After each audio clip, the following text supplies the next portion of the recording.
ہم سے موسیٰ بن اسماعیل نے بیان کیا، ان سے وہیب نے، ان سے حشام نے فاطمہ کے واسطے سے نقل کیا، وہ اسما سے روایت کرتی ہیں کہ میں عائشہ رضی اللہ تعالی عنہا کے پاس آئی، وہ نماز پڑھ رہی تھیں۔ میں نے کہا لوگوں کا کیا حال ہے؟ تو انہوں نے آسمان کی طرف اشارہ کیا، یعنی سورج کو کہن لگا ہے۔ اتنے میں لوگ نماز کے لیے کھڑے ہو گئے۔ حضرت عائشہ رضی اللہ تعالی عنہا نے کہا اللہ پاک ہے۔ میں نے کہا کیا یہ گہن کوئی خاص نشانی ہے؟ انہوں نے سر سے اشارہ کیا، یعنی ہاں۔ پھر میں بھی نماز کے لیے کھڑی ہو گئی، حتیٰ کہ مجھے غش آنے لگا تو میں اپنے سر پر پانی ڈالنے لگی۔ پھر نماز کے بعد رسول اللہ صلی اللہ علیہ وسلم نے اللہ تعالیٰ کی تعریف کی اور اس کی صفت بیان فرمائی۔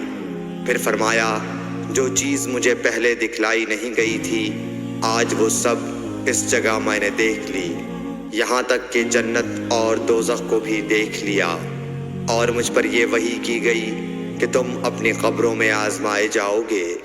مثل یا قرب کا کون سا لفظ؟ حضرت اسما نے فرمایا میں نہیں جانتی۔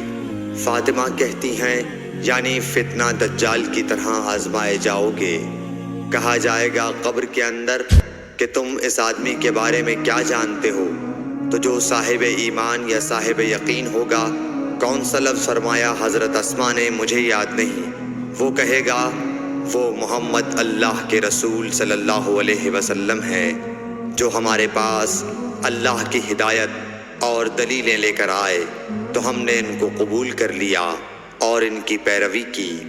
وہ محمد صلی اللہ علیہ وسلم ہیں۔ 3 بار اسی طرح کہے گا، پھر اس سے کہہ دیا جائے گا کہ آرام سے سو جا، بے شک ہم نے جان لیا کہ تو محمد صلی اللہ علیہ وسلم پر یقین رکھتا تھا۔ اور بہرحال منافق یا شکی آدمی، میں نہیں جانتی کہ ان میں سے کون سا لفظ حضرت اسما نے استعمال کیا، تو وہ منافق یا شکی آدمی کہے گا کہ جو لوگوں کو میں نے کہتے سنا میں نے بھی وہی کہہ دیا، باقی میں کچھ نہیں جانتا۔ صحیح بخاری حدیث نمبر 86۔